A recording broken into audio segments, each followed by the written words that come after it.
हम लोग शुरू करेंगे। आपकी दिलचस्पी आज की राजनीतिक घटनाओं पर है, लेकिन पहले मैं पदयात्रा पर अपना एक ब्रीफ संक्षिप्त में अपना एक बयान रखूंगा, उसके बाद आपके सारे सवाल लेंगे। सबसे पहले आप सबका यहाँ आने के लिए बहुत बहुत धन्यवाद। 2 अक्टूबर 2022 से जन सुराज अभियान के तहत जो पदयात्रा हम लोगों ने पश्चिम चंपारण गांधी भितिहरवा आश्रम से शुरू किया है, उसको आज करीब करीब 17 महीने हो गए। इन 17 महीनों में पश्चिम चंपारण से चल के पूर्वी चंपारण, शिवहर, गोपालगंज, सिवान, छपरा, वैशाली, समस्तीपुर, मुजफ्फरपुर, सीतामढ़ी, मधुबनी, दरभंगा होते हुए मैं बेगूसराय पहुंचा हूं। बेगूसराय में भी पिछले 1 महीने से मैं हूं और ये यात्रा पूरी करने में करीब करीब 13 जिले करने में मुझे 17 महीने लग गए। इन 17 महीनों में तकरीबन 4,500 गांवों में हम लोग गए, वहां लोगों से बात करी, पदयात्रा के उद्देश्यों को समझाने का प्रयास किया। और मैं 3, 4, 5 दिन और बेगूसराय में रुकूंगा। बेगूसराय सदर, डंडारी और साहेबपुर कमाल, ये 3 प्रखंड की पदयात्रा और बाकी है। वो इसलिए कि साहेबपुर कमाल से होते हुए मुझे खगड़िया जाना है। पदयात्रा के जो 3 मुख्य उद्देश्य हैं, मेरी अपने जीवन की जो 20 साल का मेरा सामाजिक राजनीतिक अनुभव है, उसके आधार पर मेरा अपना मानना है कि बिहार में जो गरीबी है, पिछड़ापन, बेकारी, बदहाली है, इसका मूल कारण ये है कि यहाँ के लोग जो इन सारी समस्याओं से जूझ रहे हैं, झेल रहे हैं, एक तरीके से उसको भोग रहे हैं। इन सारी समस्याओं से जूझने भोगने के बाद भी जब वो वोट करने जाते हैं तो इन समस्याओं को छोड़कर, अपने बच्चों की भविष्य की चिंता को छोड़कर वोट वो उन विषयों पर करते हैं जिनसे उनका कोई सरोकार नहीं है। बिहार में पिछले 30-35 वर्षों में मूलतः सिर्फ 4 बातों पर ही लोग वोट देते आए हैं। पहला है जाति, लोग अपने जाति समूह के उम्मीदवारों को सही या गलत की चिंता किए बगैर वोट करते हैं। दूसरा है धर्म, हिंदू मुसलमान के नाम पर वोट पड़ रहा है। तीसरा एक बहुत बड़ा बिहार में फिनोमेना है, वो है लालू जी का डर। एक बहुत बड़ा समाज में वर्ग है जो सिर्फ भाजपा को इसलिए वोट करता है या भाजपा गठबंधन को इसलिए वोट करता है क्योंकि वो लालू जी को वोट नहीं दे सकता है। और चौथा, यहाँ अल्पसंख्यकों का एक बहुत बड़ी आबादी है, करीब 20% की, जो लालू जी को सिर्फ इसलिए वोट करता है क्योंकि वो भाजपा से डरता है या भाजपा को वोट नहीं कर सकता है। इन चारों चीजों को आप जोड़ देंगे तो बिहार के 100% वोट का करीब करीब मूल्यांकन हो जाएगा। तो पदयात्रा का पहला उद्देश्य यही है कि गांव-गांव जाकर लोगों को ये बताया जाए कि अगर आपको अपनी जिंदगी, अपने बच्चों की जिंदगी, भविष्य सुधारनी है तो इन 4 विषयों से अलग हटकर नेताओं और दल की चिंता किए बगैर अपने और अपने बच्चों के लिए वोट दीजिए। तो आप देखते हैं पदयात्रा में सुबह से शाम तक जब मैं पैदल चलता हूं, हर 2 से 2.5 किलोमीटर पर एक सभा होती है जिसमें 400, 500, 1000 लोग रहते हैं। और ये सड़क के किनारे बैठकर या गांव के किसी गली मोहल्ले नुक्कड़ पर उनको सिर्फ एक ही संदेश है कि आपको वोट जिस दल को, जिस नेता को देना है दीजिए, लेकिन वोट एक बार जीवन में आप अपने बच्चों के लिए दीजिए। एकमात्र संदेश पदयात्रा का ये है कि वोट आप अपने बच्चों के लिए दीजिए और मुफ्त में वोट किसी को मत दीजिए। अगर आपको अपने जाति वाले को भी देना है तो अगर आप अपने जाति वाले को धान, गेहूं, दूध, सब्जी बेचते हैं, कपड़ा बेचते हैं तो उससे पैसा लेते हैं, तो वोट मुफ्त में क्यों दे रहे हैं? अपने जात वाले को देना है दीजिए, लेकिन कम से कम उससे अपने बच्चों के लिए रोजगार, पढ़ाई मांगिए, अपने लिए सड़क, अस्पताल, स्कूल मांगिए, तभी आपका जीवन सुधरेगा। पदयात्रा का दूसरा उद्देश्य ये है कि मैंने जब बिहार का पदयात्रा से पहले एक अध्ययन कराया तो यहाँ करीब करीब 55% लोगों ने ये बताया कि बिहार में एक नए दल और विकल्प की जरूरत है। ये कटिंग अक्रॉस कास्ट और क्लास, वर्ग और जाति संप्रदाय से ऊपर उठकर आधे से ज्यादा लोग बिहार में ये मानते हैं कि बिहार में अगर सुधार करना है तो यहाँ एक नए दल, नए विकल्प की जरूरत है। वो दल विकल्प प्रशांत किशोर हो, जन सुराज हो, इस पर सहमति भले नहीं है, लेकिन इस बात पर आधे से ज्यादा लोग सहमत हैं कि भैया नीतीश, लालू, मोदी राहुल गांधी से आगे बढ़कर एक नया विकल्प, नया दल होना चाहिए। तो अगर समाज में 55% लोग एक नया दल और विकल्प चाहते हैं, तो पदयात्रा का दूसरा उद्देश्य यह है कि हम लोगों को बता रहे हैं कि आप आइए, हम आपकी मदद करते हैं, आप वो दल और विकल्प बनाइए, ताकि मजबूरी में, विकल्प के अभाव में आपको किसी दल और नेता को वोट न करना पड़े। और तीसरा पदयात्रा का उद्देश्य है कि अगर लोगों को समझ में आ जाए, लोग अपने भविष्य, अपने और अपने बच्चों के भविष्य के लिए वोट करें, लोगों का बनाया हुआ एक दल उनके सामने हो। फिर भी बिहार तब तक नहीं सुधरेगा जब तक बिहार की समस्याओं को जमीनी स्तर पर समझकर उससे निकलने का एक योजना न बनाया जाए। तो पदयात्रा का तीसरा उद्देश्य है कि बिहार के हर एक पंचायत का अलग अलग आने वाले 10 वर्ष की योजना बनाना, ताकि पंचायत की स्थिति को देखकर उसका आकलन करके ये तय किया जाए कि क्या कुछ करने से इस पंचायत को अगले 10 वर्ष में देश के विकसित पंचायत के तौर पर रखा जा सकता है। और जब मैं अभी बेगूसराय में हूँ तो आपने देखा होगा, अगर हम 18-20 दिन पैदल चलते हैं तो 10-12 दिन मैं कैंप में रहता हूँ, इसी चीज के लिए कि जहां हम गए और जहां नहीं गए हमारे साथी पहुंचे, उन सारे विषयों को इकट्ठा करना, उन लोगों को जोड़ना जो नया दल बनाना चाहते हैं। और बेगूसराय से निकलने से पहले यहाँ के हर एक पंचायत का अगले 10 वर्ष का योजना बनाकर निकलेंगे। इसीलिए पदयात्रा में इतना समय लगता है। हर पंचायत की योजना में वहां पर जल जमाव है, पक्षी विहार है, झील आपका ठीक नहीं, इन बातों की चर्चा तो होती ही है, लेकिन साथ साथ हर पंचायत की योजना में 3 बात निश्चित तौर पर हम लोग बताते हैं। पहला, यहाँ के बच्चों के पढ़ने के लिए विश्व स्तरीय व्यवस्था हर पंचायत में कैसे की जाएगी। उदाहरण के तौर पर आपके रेफरेंस के लिए बता रहा हूँ, इसी बिहार झारखंड में हम लोगों ने नेतरहाट जैसा विद्यालय देखा है जो सरकारी विद्यालय था। एक नेतरहाट से मुझे लगता है कि देश में सबसे ज्यादा अफसर अगर किसी एक विद्यालय से बने होंगे तो नेतरहाट है। तो अगर एक नेतरहाट से इतने परिवार, इतने लोगों की जिंदगी बदल सकती है, तो हर पंचायत में, हर प्रखंड में अगर एक नेतरहाट जैसा विद्यालय हो, उससे मुझे लगता है कि हजारों परिवारों की जिंदगी बदलेगी, बिहार की तकदीर, तस्वीर उससे बदलेगी। तो योजना में ये बता रहे हैं कि हर पंचायत में बच्चों के पढ़ने की विश्व स्तरीय व्यवस्था कैसे होगी। दूसरी बात जो बता रहे हैं कि हर पंचायत में 800 से 1200 नए रोजगार के अवसर कैसे पैदा किए जाएंगे। और योजना में साथ में ये भी बता रहे हैं कि बिहार में जो खेती है उस पंचायत के स्तर पर उसको खाने वाली खेती से कमाने वाले खेती में कैसे परिवर्तित किया जाएगा। जैसे आप गांव देहात में सुनते हैं, लोग आप कहता है कि हम भैया रोपनी करने आए हैं, कटनी करने आए हैं, इसके बाद कमाने के लिए लुधियाना जाएंगे, तमिलनाडु जाएंगे। ये वाक्य आपको क्या बताता है? लोग खेती करते हैं कमाने के लिए नहीं, खेती करते हैं खाने के लिए, और कमाने के लिए वो मजदूरी करने बाहर जाते हैं। तो इस परिकल्पना को बदलने के लिए जहां खेती खाने का साधन नहीं कमाने का साधन हो, ये योजना बना रहे हैं। इसी 3 उद्देश्यों को लेकर अभी तक हम लोग चले हैं। पदयात्रा के दौरान 16 महीने का जो अनुभव मेरा रहा है, इस पर आप जो सवाल करना चाहेंगे आप बिल्कुल स्वतंत्र हैं। अगले 1 घंटे तक आप जो सवाल चाहें आप सवाल कर सकते हैं। मैं अपने अनुभवों को साझा करूंगा, आगे की योजनाओं पर टिप्पणी करूंगा। अभी बिहार और देश में राजनीतिक जो परिदृश्य है उस पर अगर आप सवाल करना चाहते हैं वो भी आप कर सकते हैं। बहुत बहुत धन्यवाद।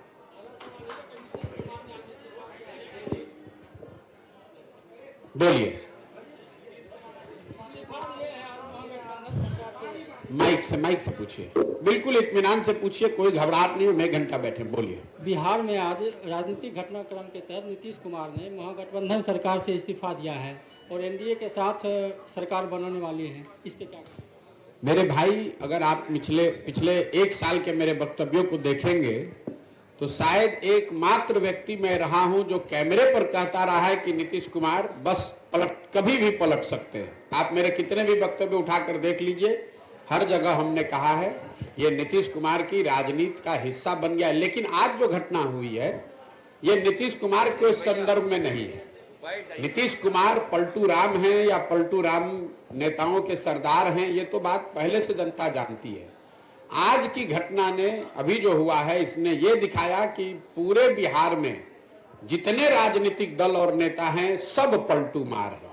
आज ये भी तय हुआ कि नरेंद्र मोदी, अमित शाह और भाजपा वाले भी उतने ही बड़े पलटू मार है जो अभी 2 महीना 4 महीना पहले कह रहे थे कि नीतीश कुमार के लिए बिहार में भाजपा का दरवाजा बंद है। ये पलटू मार पूरी राजनीतिक व्यवस्था है, इसलिए कि कल तक जो नीतीश कुमार को गाली दे रहे थे भाजपा के वर्कर, समर्थक, कार्यकर्ता, आज ही से इनको सुशासन का नया प्रतिमूर्ति बताने लगेंगे। ये पलटू मार व्यवस्था इसलिए है कि आज तक राजद जो उनको सुशासन और भविष्य का नेता बता रही थी, अभी आज शाम होते होते वो फिर नीतीश कुमार को गाली देंगे, उनको शराबबंदी में माफियागिरी दिखने लगेगी, भ्रष्टाचार उनको बिहार में दिखने लगेगा। अभी सुबह तक नहीं दिख रहा था। तो नीतीश कुमार पलटू मार हैं, ये तो पूरा दुनिया जानता है। अब ये बहस का, ये कोई डिस्कवरी का मुद्दा नहीं है। इस घटना ने ये दिखाया कि नीतीश कुमार ने अपने ही रंग में यहाँ के पूरी राजनीतिक व्यवस्था को रंग दिया है, जिसमें भाजपा और राजद दोनों ही उतने ही बड़े पलटू मार हैं जितने बड़े नीतीश कुमार हैं। चुनाव है तो ये जो घटना हुई है इसका कितना असर पड़ेगा? देखिए, लोकसभा के चुनाव के नजरिए से मैंने पहले भी कहा है और कैमरे पर कहा है कि नीतीश बाबू अगर महागठबंधन में लड़ते तो उनको 5 सीट भी नहीं आने वाला था। ये तो लोगों को पता था। और जब हम लोग कह रहे थे तो उनका कोई दल का आदमी चिल्लाता था, अरे प्रशांत किशोर को क्या आता है। ये तो डर इतना है ना, लोगों को पता है। मैं कोई ऐसे बिहार का कोई नेता तो हूं नहीं कि कह दूंगा कौन जीतेगा। अगर मैं कह रहा हूं कि नहीं आएगा 5 तो नहीं आएगा 5। इसी डर से पहले तो भागे, उनको मालूम था अभी खाता नहीं खुलने वाला है, तो भागे भाजपा में। अब इस नई व्यवस्था में जरूर एनडीए के नाम पर, मोदी के नाम पर, भाजपा के लहर में कुछ सीट उनको मिल जाएगा। लेकिन इसके साथ ही एक और आपको भविष्यवाणी कर देता हूं, इसका सबसे बड़ी कीमत इस गठबंधन का भाजपा और उनके दल वाले पे करेंगे विधानसभा के चुनाव में। लोकसभा में नहीं, लेकिन भाजपा को इसकी बहुत बड़ी कीमत चुकानी पड़ेगी आने वाले विधानसभा चुनाव में, क्योंकि जो भाजपा का समर्थक है, जो उनका वोटर है, नेता है, काडर है, आज उसके पास कोई जवाब नहीं है कि आखिर आप जिस नीतीश कुमार को आपने एक बार 2020 में थोपा, तब भी आपके 75 एमएलए थे, इनके 42 थे, आप क्यों नहीं मुख्यमंत्री बने? क्यों नहीं बिहार को सुधारने का जिम्मा लिया? एक बार फिर नीतीश कुमार भागे तो आपने कहा नीतीश कुमार धोखेबाज है, और आज फिर उसी नीतीश कुमार को आप बिहार पर थोप रहे हैं। तो जिस तरह से कांग्रेस और कांग्रेस के नेतृत्व ने चंद सांसदों के लालच में बिहार को 20 वर्ष तक लालू के हाथ में बेचा, इसकी चिंता नहीं की कि बिहार के लोगों का क्या होगा। 10, 15, 20 सांसद हमारे जीत के यूपीए के आते रहे, लालू जी अगर पूरा बिहार लूट कर बर्बाद कर रहे हैं तो कोई चिंता नहीं थी सोनिया गांधी को, कोई चिंता नहीं थी कांग्रेस की लीडरशिप को। वही हाल आज भाजपा के लीडरशिप का है। उनकी चिंता बस इतनी है कि संसद में अगले लोकसभा चुनाव में हमारा 30-35 सांसद जीत कर आ जाए। अगर नीतीश कुमार ने पूरा बिहार को बर्बाद कर दिया है, उनकी मानसिक हालत नहीं है बिहार को चलाने की, इसकी कोई चिंता उनको नहीं है। वो बिहार के लोगों की चिंता नहीं है, उनको बिहार के बच्चों की चिंता नहीं है। तो लोकसभा में तो असर नहीं दिखेगा ज्यादा, लेकिन विधानसभा में भाजपा को बहुत बड़ी कीमत इसकी चुकानी पड़ेगी। और आप इस वक्तव्य को नोट करके, रिकॉर्ड करके रखिए, अगर न हो तो मेरी गर्दन आप पकड़ लीजिएगा।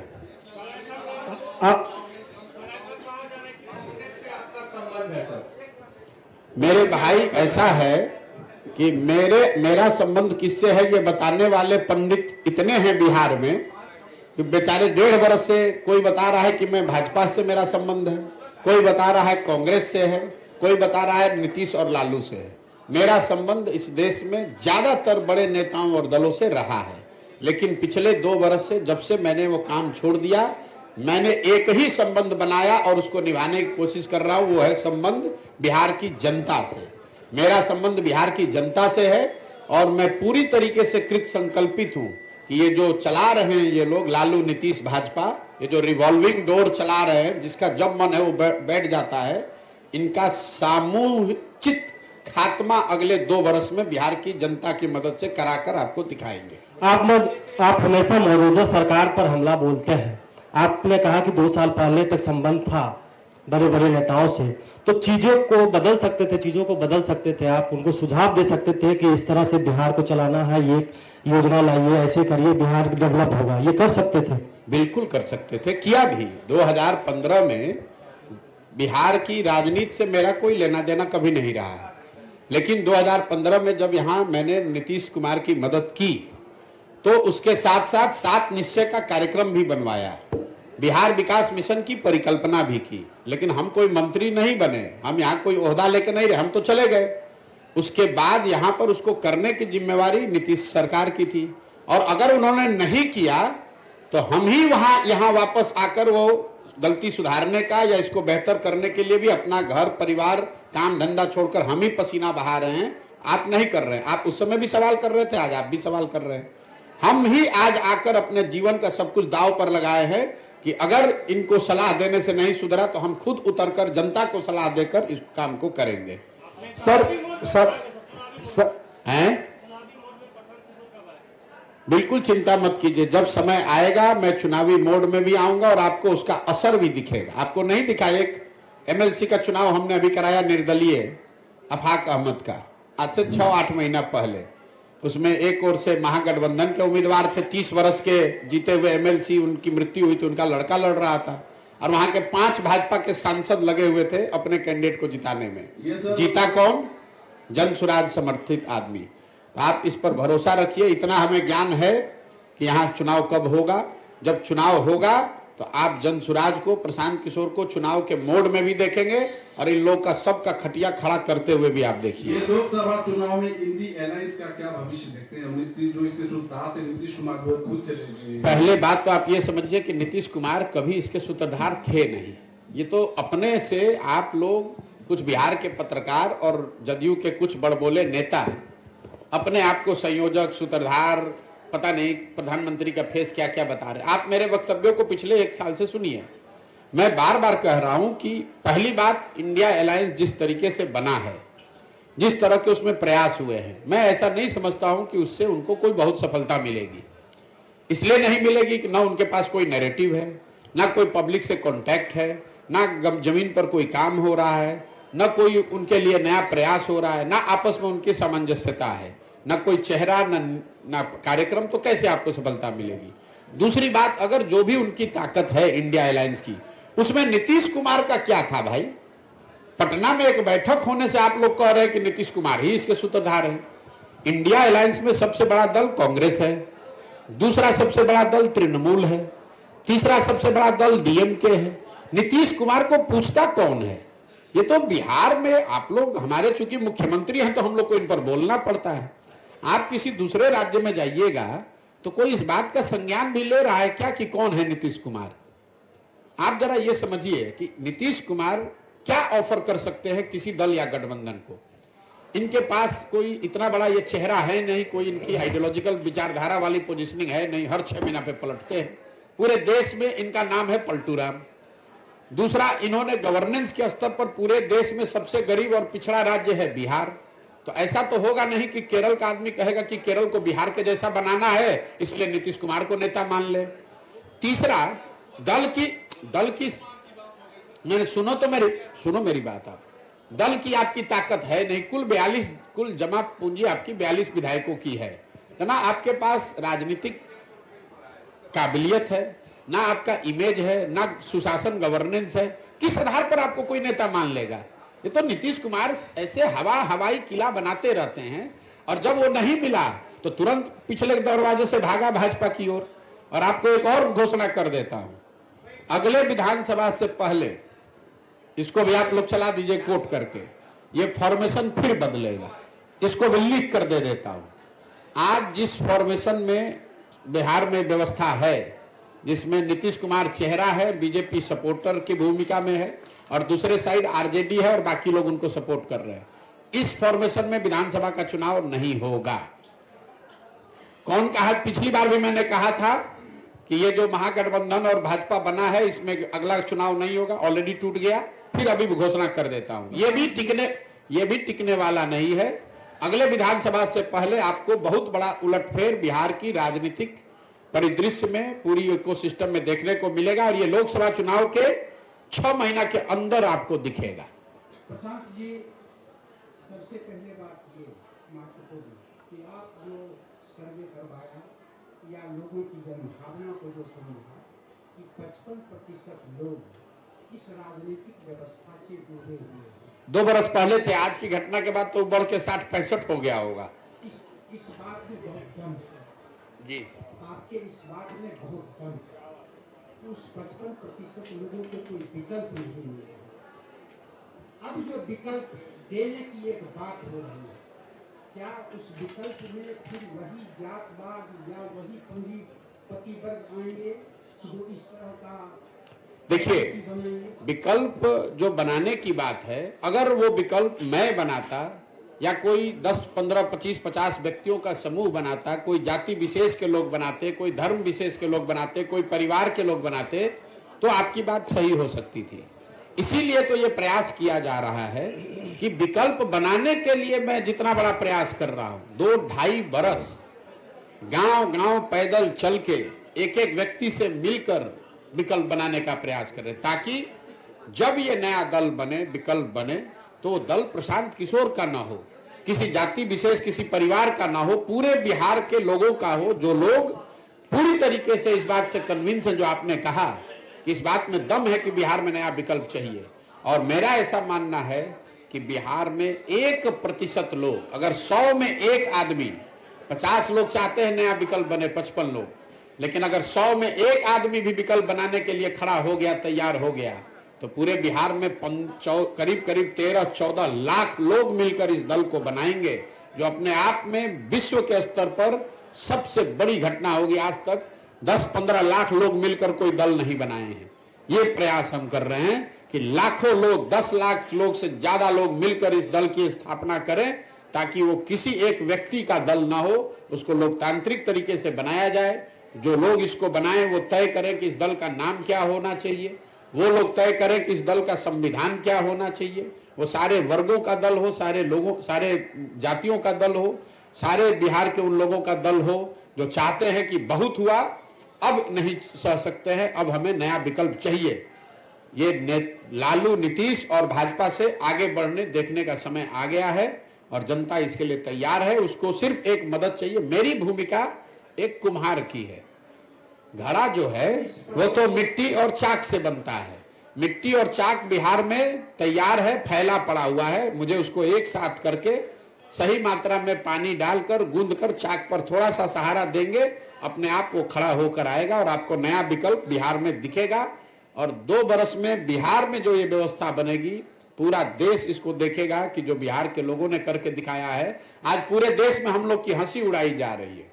ये नीतीश कुमार, पलटू राम के चक्कर में पूरे देश में लोग हंस रहे हैं कि भाई बिहार में क्या हालत है।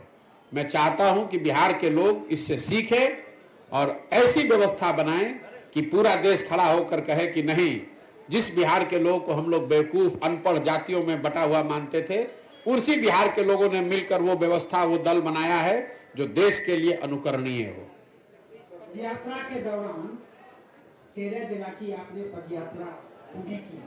इस पदयात्रा के दौरान ऐसे चेहरा चिन्हित हुए आपकी नजर में जिनको आप पदयात्रा से पहले लक्ष्य ये था कि हर प्रखंड से 20 ऐसे लोगों को चुनकर निकाला जाएगा जो इसके संस्थापक सदस्य बनेंगे, जो दल को बनाने वाले बनेंगे। अभी तक पदयात्रा का अनुभव है, हर प्रखंड से करीब 2500, इसको नोट कर लीजिए, 2500 लोग जन सुराज के संस्थापक सदस्य बन रहे हैं या बनने के लिए इच्छुक है या वो बनाया जा रहा है। जब मैं बेगूसराय से निकलूंगा तो यहां से करीब हर प्रखंड में 2 से 2500 लोग जन सुराज के आपको मिलेंगे, जो किसी दूसरे दल के मुकाबले बड़ी ताकत है और इसीलिए इतना समय इसमें लग रहा है। और आप जो देख रहे हैं, इतनी बड़ी जो व्यवस्था है, इतने हजारों लोग जो इसमें पैदल चल रहे हैं, यही लोग हैं जिनमें से चुनकर वो निकाला जा रहा है। और यात्रा खत्म होने के 15 दिन के अंदर जिले में, अनुमंडल में, प्रखंड में और पंचायत में आपको पूरी जन सुराज के संगठन के लोग, संगठन, ऑफिस, कार्यालय सब आपको 15 दिन में दिखने लगेगा। बिहार में लंबे समय से आरजेडी और जेडीयू का जो है शासनकाल चल रहा है, लेकिन आखिर बिहार बदलेगा कैसे? क्या उसका चेहरा कहीं प्रशांत किशोर जी तो नहीं? बिहार तब बदलेगा जब बिहार के बच्चों का चेहरा लोगों की प्राथमिकता बन जाए। मोदी के चेहरे पर वोट बंद हो जाए, लालू के चेहरे और मोदी के और नीतीश के और प्रशांत किशोर के चेहरे पर नहीं। जिस दिन लोग अपने बच्चों के चेहरे को देखकर वोट देने लगेंगे उस दिन बिहार बदलेगा। जिस दिन लोगों को इस बात का एहसास होगा कि मोदी को वोट देने से बिहार में बेरोजगारी खत्म नहीं हुई, हमारे बच्चों का पलायन नहीं रुका, उस दिन बिहार बदलेगा। जिस दिन लोग जाति वालों को वोट देने से पहले उनसे ये सौदा करेंगे कि हमारे बच्चे को पढ़ाई रोजगार दोगे तब तुम्हें वोट दूंगा, तब बिहार सुधरेगा। प्रशांत किशोर को वोट देने से, जन सुराज को जिताने से बिहार नहीं बदलेगा। लोगों को अपने स्वभाव में, अपनी समझ में फर्क लाना पड़ेगा, तब बिहार बदलेगा। वरना अगर कल जन सुराज जीत जाए, प्रशांत किशोर बैठ जाएं, तो भी हम काम नहीं करेंगे। क्योंकि बंधुआ मजदूरी जो है, राजनीतिक बंधुआ मजदूरी बिहार की सबसे बड़ी समस्या है। कोई जाति के आधार पर बंधुआ मजदूर है, कोई धर्म के आधार पर बंधुआ मजदूर है, कोई लालू के डर से भाजपा का बंधुआ मजदूरी कर रहा है, कोई भाजपा के डर से लालू का बंधुआ मजदूरी कर रहा है।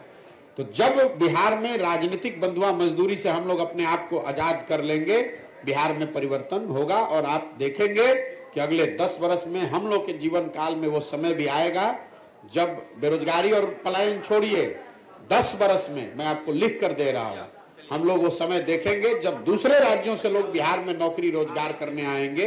ये विजन और ये सपना लेकर ये प्रयास कर रहे हैं। किसको दिया है? ये पहले तो आप लोग कुछ थोड़ा भी अपना रिसर्च करके नहीं आते। आपने कहा कि महागठबंधन सरकार ने लोगों को रोजगार दिया है। कैसे दिया है? 2 लाख शिक्षकों की बहाली की आप बात कर रहे हैं। इतना बड़ा फ्रॉड है ये। इसमें आधे से ज्यादा लोग वो थे जो पहले से शिक्षक थे, वो नियोजित शिक्षक थे, अब उनको राज्यकर्मी बना दिया गया। तो ये नया रोजगार नहीं है। दूसरा, जो नए लोगों को मिला पढ़ाई का साधन, उसमें भी आधे से ज्यादा लोग बिहार के बाहर के लोग। नीतीश कुमार बेवकूफ आदमी खड़ा होकर खुद ही गिना रहा है कि 12-13 राज्यों के लोग आकर यहाँ शिक्षक बने हैं जरा, लेकिन उसकी हिम्मत नहीं है उस सरकार की कि वो संख्या जारी करके बता दे कि कितने बिहार के नए लड़कों को शिक्षकों की नौकरी मिली है। 50% से ज्यादा लोग का सर्विस कंडीशन बदला गया है, नया रोजगार नहीं मिला है। और जो 50% के आसपास नए लोगों को शिक्षकों के तौर पर नियुक्त किया गया है, उसमें से ज्यादातर लोग बिहार के बाहर के हैं। ये महागठबंधन, तेजस्वी, नीतीश, लालू, इनका सोच है कि हमारे बच्चे जाकर बाहर मजदूरी करें, ठेला लगाएं, सब्जी बेचें और दूसरे राज्य के लोग आकर बिहार में 50,000 रुपया के शिक्षक का काम करें। ये इनकी दूरदर्शिता दिखाता है। ये प्रधानमंत्री बनने के लालच में अपना देश में इमेज बना रहे थे नीतीश कुमार कि हम पूरे राज्य में यूपी के और गुजरात के लोगों को नौकरी देंगे बिहार में, तो सब लोग कहेगा कि नीतीश कुमार बहुत बड़ा नेता है। ये आदमी अपनी कुर्सी और अपनी महत्वाकांक्षा के लिए बिहार के किसी भी वर्ग का, किसी भी व्यक्ति का कुछ भी बेचने को तैयार है। ये बिहार की जनता देख रही है कि नीतीश कुमार, आज के नीतीश कुमार अपनी कुर्सी बचाने के लिए, अपनी महत्वाकांक्षा के लिए कुछ भी कुर्बानी देने को तैयार है। बिहार के लोगों की बलि चढ़ जाए, इस आदमी को कोई चिंता नहीं।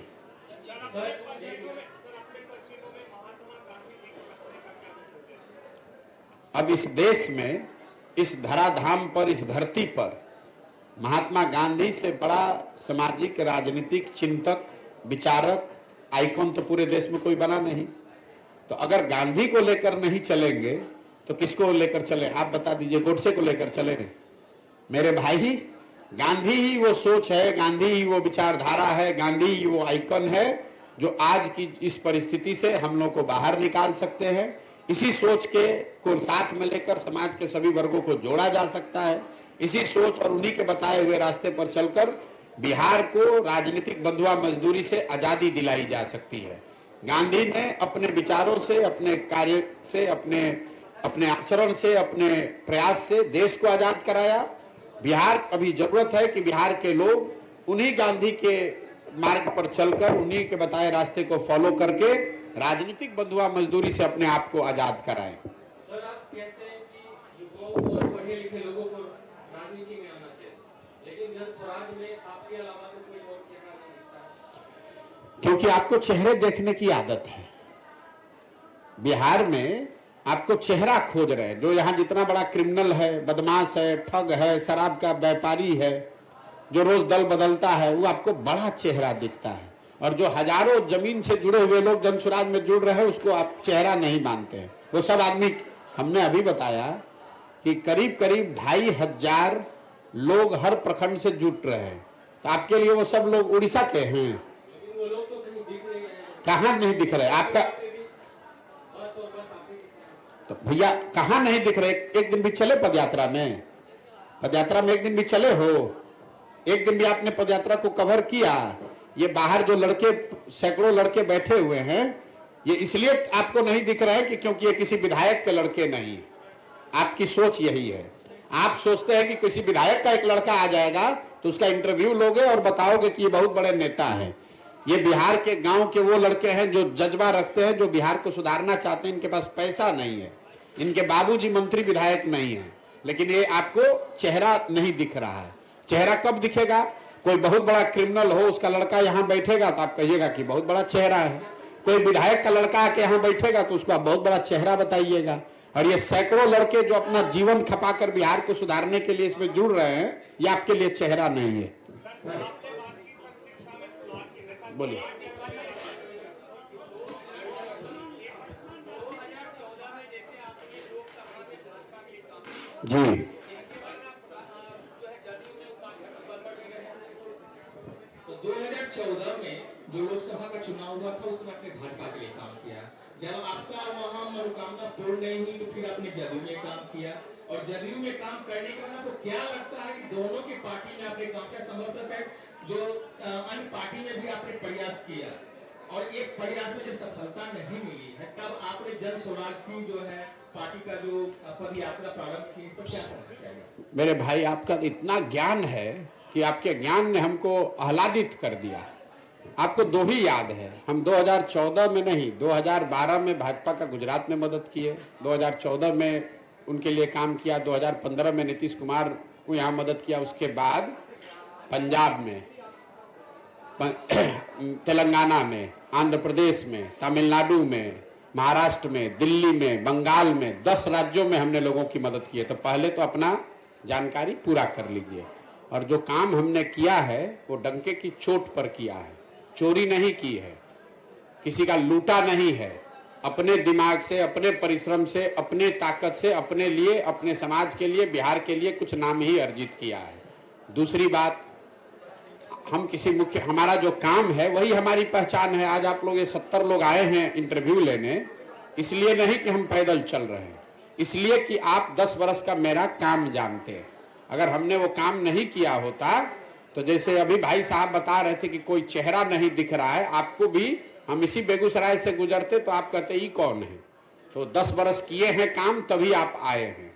हम किसी मुख्यमंत्री प्रधानमंत्री के लड़के नहीं हैं कि पैदा हुए और कहे कि अब हम हैं तारनहार सबके, इसीलिए वो काम किया। आपने कहा कि हमारी मनोकामना पूर्ण नहीं हुई, हमारे मन की कामना आपको मालूम है, इसके लिए तो आपको धन्यवाद करना चाहता हूं। लेकिन जहां तक देश जानता है, उस 10 बरस में इस देश में, उस विधा में हमसे बड़ा नाम तो किसी का नहीं था। चाहते जीवन भर वही काम करते, लेकिन जब वो ताकत, वो पहचान, वो शक्ति बनी, जब अनुभव पूरा हुआ तो उसको लेकर यहाँ आए हैं। और 2 बरस से सब कुछ छोड़कर अपने जीवन का खेत में रहते हैं, गांव में चलते हैं। 2 बरस से रात दिन एक किए हुए हैं कि यहाँ की स्थिति को सुधारने का प्रयास किया जाए। आपने कहा उस दल को किया, उस दल को किया। अगर उस दल में वो सब कुछ सही होता ही तो फिर हमको नए प्रयास की जरूरत क्या है? लेकिन दो ही, अगर आप कोई प्रयास करते हैं उसमें आपको सफलता नहीं मिली तो आपके पास 2 विकल्प है। या तो आप थक हार के बैठ जाइए कि भाई हो नहीं सकता है, दूसरा ये है कि उससे और बेहतर प्रयास कीजिए। तो हमारी गिनती आप दूसरे वाले में रखिए। हमने यहाँ प्रयास किया कि नीतीश को मदद करके 7 निश्चय बनाकर, बिहार विकास मिशन बनाकर बिहार को सुधारा जाए। नहीं सुधरा तो उससे बड़ा प्रयास कर रहे हैं, लेकिन प्रयास तो कर रहे हैं ना। यहाँ बैठ के खाली टिप्पणी नहीं कर रहे हैं। दिल्ली में बैठकर बिहार पर टिप्पणी नहीं करता हूं मैं। जब मैं बिहार में नहीं था तो देश भर के पत्रकार अगर बात करते होंगे, देश भर, देश विदेश की राजनीति पर चर्चा करते थे, बिहार पर नहीं बोलते थे। बिहार पर तब बोलते हैं जब 2 बरस से बिहार के गांव-गांव में अपना पूरा जीवन लगाए हुए हैं। बाहर के केरल में क्या हो रहा है, इंडिया अलायंस में क्या हो रहा है, आप लोग पूछते हैं, तब भी लिमिटेड बात ही बोलते हैं, हमको उससे कोई लेना देना नहीं है। तो हम यहाँ आए हैं ये सोच समझकर अपने 10-15 बरस के अनुभव के आधार पर कि अगर बिहार में सुधार करना है तो बिहार में समाज के स्तर पर प्रयास होना चाहिए, और वो प्रयास ईमानदारी से कर रहे हैं।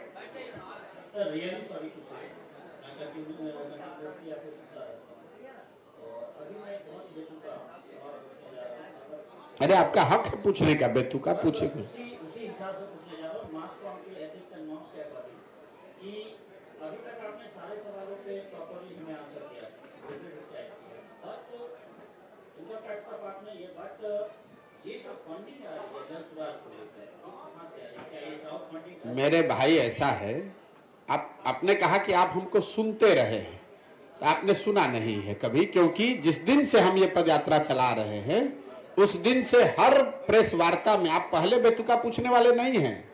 ये बेतुका सवाल नहीं है, तो बिल्कुल सही सवाल है। हर पत्रकार, हर प्रखंड में पत्रकार वार्ता में लोग ये पूछते हैं कि इसके लिए पैसा कहां से आ रहा है। उसका जवाब ये है कि ये पैसा वहां से आ रहा है जिनको पिछले 10 वर्षों में हमने राजनीति के क्षेत्र में आगे बढ़ाने में मदद की है, कंधा लगाया है। आज इस देश में 5 से ज्यादा ऐसे राज्य हैं जहां उन लोगों की सरकारें हैं जिनको सरकार बनाने में, जीतने में हमने कंधा लगाया है। कई लोगों को ये लगता है कि अच्छा जिस पार्टी को जिताया है वो पैसा दे रहा है। नहीं, पैसा वो कोई नेता नहीं देता है, कोई दल नहीं देता है, लेकिन जिस राज्य में भी आप किसी को सरकार बनाने में मदद करेंगे उस राज्य में सैकड़ों ऐसे लोग होते हैं जो प्रशांत किशोर को जानते हैं, जिनको हमारी समझ पर भरोसा है, जिनको हमारे प्रयासों में यकीन है, लोग वो मदद कर रहे हैं। तो उन राज्यों में जहां मैंने काम किया पिछले 10 साल में, जहां की व्यवस्था को, सरकार को बनाने में हमने कंधा लगाया, उस व्यवस्था से, उन दलों से, उन नेताओं से जुड़े हुए जो लोग हैं वो लोग पैसा दे रहे हैं और उसी पैसे से ये पूरा अभियान चलाया जा रहा है। सर एक सवाल है, एक बात, आप ये बेतुका सवाल अगली बार जदयू से और राजद से भी जरूर पूछिएगा। पत्रकार और मास कॉम के एथिक्स की आपने बात की है, मैं एक बार अपना फुटेज हमको दिखा दीजिएगा जिसमें आप ये पूछ रहे हो तेजस्वी यादव से कि राजद को राजनीति करने के लिए पैसा कहां से आता है, अपना बर्थडे एरोप्लेन, चार्टर्ड प्लेन में मनाने के लिए पैसा कहां से आता है, नीतीश कुमार को धंधेबाजी करने के लिए पैसा कहां से आता है। ये सवाल अगर आपने नीतीश कुमार से पूछा होता तो मुझे और खुशी होती, लेकिन आप हमसे सवाल पूछिए, आपका हक है, हमको जवाब देना भी चाहिए, लेकिन ये जवाब सबसे मांगा जाना चाहिए, सिर्फ जनसुराज से। दूसरा न दे तो भी मैं दूंगा, सुनिए, दूसरा कोई न जवाब दे फिर भी मैं जवाब दे रहा हूं, लेकिन पत्रकार होने के नाते आप गिरिराज सिंह से भी पूछिएगा, यहां पर डॉक्टर तनवीर से भी पूछिएगा और नीतीश कुमार, लालू यादव से भी पूछिए, तेजस्वी यादव से, कि आप लोग जो राजनीति करते हैं, प्रशांत किशोर तो कह रहे हैं कि दूसरे राज्य में जिसका मदद किए थे वो पैसा दे रहा है, और बिहार में तो कम से कम कोई खड़ा होकर माई का लाल नहीं कह सकता है कि हमने 1 रुपया भी किसी से लिया है जीवन में। लेकिन राजद और जदयू को पैसा कौन दे रहा है, इस पर भी मैं सोचता हूं कि पत्रकारों को इतनी हिम्मत तो जरूर होनी चाहिए कि एक बार पूछ के तो दिखाइए। जवाब तो आपको जीवन में नहीं मिलेगा, सुनिए, ऐसा है, जवाब तो आपको जीवन में नहीं मिलेगा, लेकिन इतनी हिम्मत दिखाइए। लालू, नीतीश, तेजस्वी से तो आप पूछ भी नहीं पाइएगा क्योंकि वो आपको पूछने नहीं देंगे। कम से कम उनके जिला अध्यक्षों से पूछिए कि तुम्हारे पास पैसा कहां से आया। नहीं, आपका जवाब एक सकारात्मक पहलू है।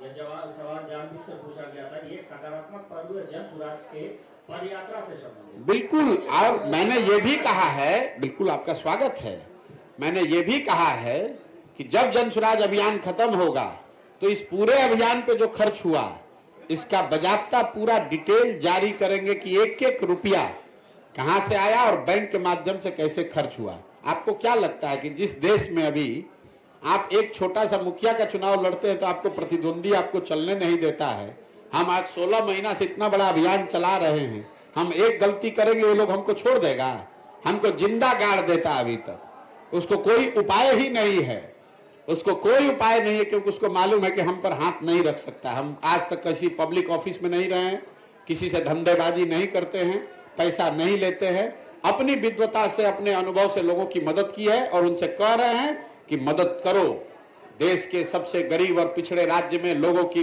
व्यवस्था, उनकी जिंदगी सुधारने के लिए प्रयास कर रहे हैं। मदद कीजिए और लोग मदद कर रहे हैं। सर एक सवाल है, आप सर एक सवाल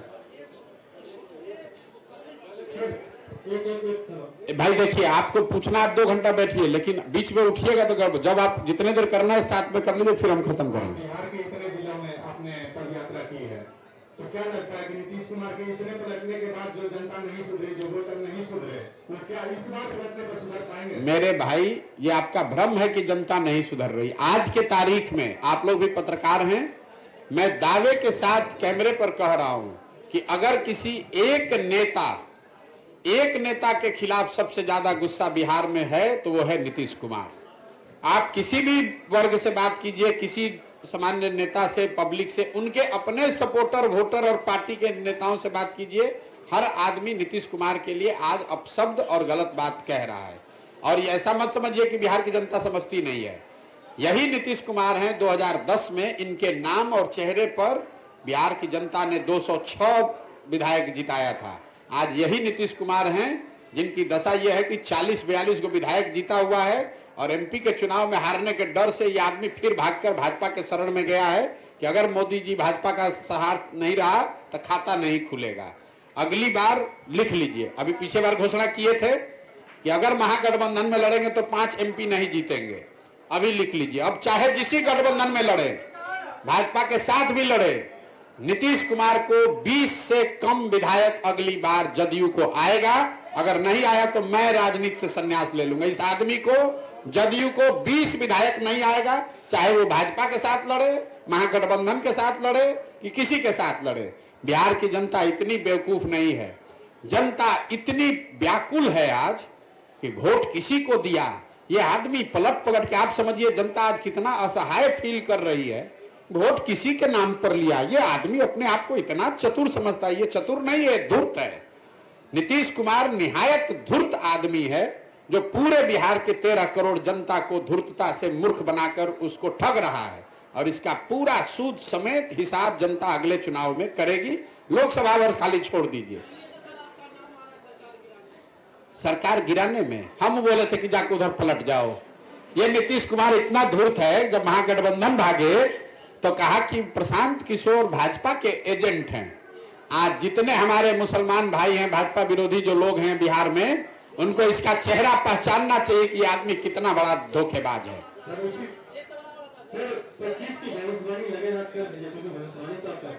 भविष्यवाणी नहीं करते हैं ये तो आप जानते हैं कि प्रशांत किशोर भविष्यवाणी नहीं करता है। सुनिए मेरी बात, मैंने जीवन में सिर्फ एक बार, बिहार आने से पहले सिर्फ एक बार भविष्यवाणी की थी, बंगाल के चुनाव को लेकर। जब पूरे देश के लोगों ने कहा कि भाजपा को 200 सीट आएगा, तो हमने कहा कि इनको 100 नहीं आएगा और 100 से ज्यादा आएगा तो संन्यास ले लेंगे। भाजपा को आया 77। मैंने बिहार में आकर दूसरी घोषणा की कि नीतीश कुमार महागठबंधन में नहीं टिकने वाला, अगर टिक के लड़ेगा तो 5 एमपी नहीं आएगा। महागठबंधन से पहले छोड़कर भाग गए, 2 तो ठीक हो गया। अब तीसरी घोषणा अभी कर देते हैं। जिस फॉर्मेशन में भी नीतीश कुमार लड़े, अगले विधानसभा चुनाव में नीतीश कुमार की दल जदयू को, चाहे भाजपा के साथ लड़े, महागठबंधन में लड़े, अकेले लड़ जाए, 20 सीट नहीं आएगा। अगर आएगा तो ये आप लोग सब रिकॉर्ड कर रहे हैं, नोट करके रखिए, मैं जीवन में अपने काम से संन्यास ले लूंगा। बिहार की जनता के विद्वता पर मुझे इतना यकीन है। फिर भाई हम जितना घोषणा कर रहे हैं उतने सुनो। इसलिए उसको 20 से कम सीट आएगा नीतीश कुमार को, क्योंकि जनता ये सुनिश्चित करना चाहती है कि नीतीश कुमार को इतना कम सीट दो कि कोई गणित लगा के ये आदमी फिर से मुख्यमंत्री न बन जाए। बिहार में जो जातीय जनगणना हुई है, बिहार वासियों को कितना इससे क्षति भरना पड़ेगा और क्या आप इसे सही मान रहे हैं गलत? देखिए नीतीश कुमार, लोग कोई कहता है कि भाजपा जात धर्म का, कमंडल का राजनीति करता है, ये मंडल की राजनीति करते हैं। नीतीश कुमार ऐसा चालू आदमी है कि कमंडल और मंडल दोनों की राजनीति करना चाहते हैं। इनको कोई फायदा नहीं होगा। मैंने पहले भी कहा है, जातिगत सर्वे से नीतीश और लालू ने ये दिखाया कि उन्होंने अपना प्रमाण, अपना कीचड़ अपने मुंह पर लगाकर दिखाया कि 30 वर्ष से जिन जातियों के नाम पर वो राजनीति करते रहे हैं, उनके भलाई के लिए, उनके बेहतरी के लिए इन दोनों लोगों ने कुछ नहीं किया है। अगर उनकी हकमारी हुई है, जो कि आंकड़ों में दिख रहा है, इन्हीं के आंकड़ों में दिख रहा है, तो हकमारी किसने की है? पिछले 32 साल से तो लालू और नीतीश ही सत्ता में हैं। इन्होंने उनको कोई जगह नहीं दी, उनको कोई विभाग नहीं दिया, उनको संसाधन नहीं दिए, उनके बच्चों के पढ़ाई की व्यवस्था नहीं की, उनको रोजगार नहीं दिया, उनके नाम पर राजनीति की, उनके राजनीति पर कुर्सी पर बैठे। तो जनता उसको देख चुकी है। और अगर अभी तक जो लोग बता रहे थे कि जातिगत सर्वे इतना बड़ा मास्टर स्ट्रोक है कि नीतीश कुमार ही उससे, तो इनको भागने की जरूरत क्या पड़ी? हम तो ये बात पहले से घोषणा कर रहे हैं कि जातिगत सर्वे का इनको नुकसान होगा, क्योंकि सब ने देख लिया कि तुम जाति की बात करते हो, जाति की गणना करते हो, उसके लिए करते कुछ नहीं हो, मलाई मारते हो तुम और लालू जी। इसलिए भैया अगर इनको दम था तो अभी फिर सरकार बनाए हैं। किसी मुसलमान को बना दें होम मिनिस्टर, किसी अति पिछड़े को बना दे होम मिनिस्टर। अरे फालतू का बकवास कर रहे हो यार। मैं ये कह रहा हूं कि अभी सरकार भाजपा, अभी तो लालू जी के साथ बनाए तो उसमें तो हक नहीं दिया। अब अगर भाजपा के साथ बनाए हैं तो अति पिछड़ों को, दलितों को नीतीश कुमार अपने पार्टी के किसी अति पिछड़ा को होम मिनिस्टर बना दें। मैं चुनौती दे रहा हूं, किसी अपने पार्टी के दलित महादलित साथी को फाइनेंस मिनिस्टर बना दें, शिक्षा मंत्री बना दें। हम देखते हैं, अगर चुनौती दे रहे हैं, अगर बना दे तो मान जाएंगे। बहुत बहुत धन्यवाद भैया। अब कितना सवाल आपके साथ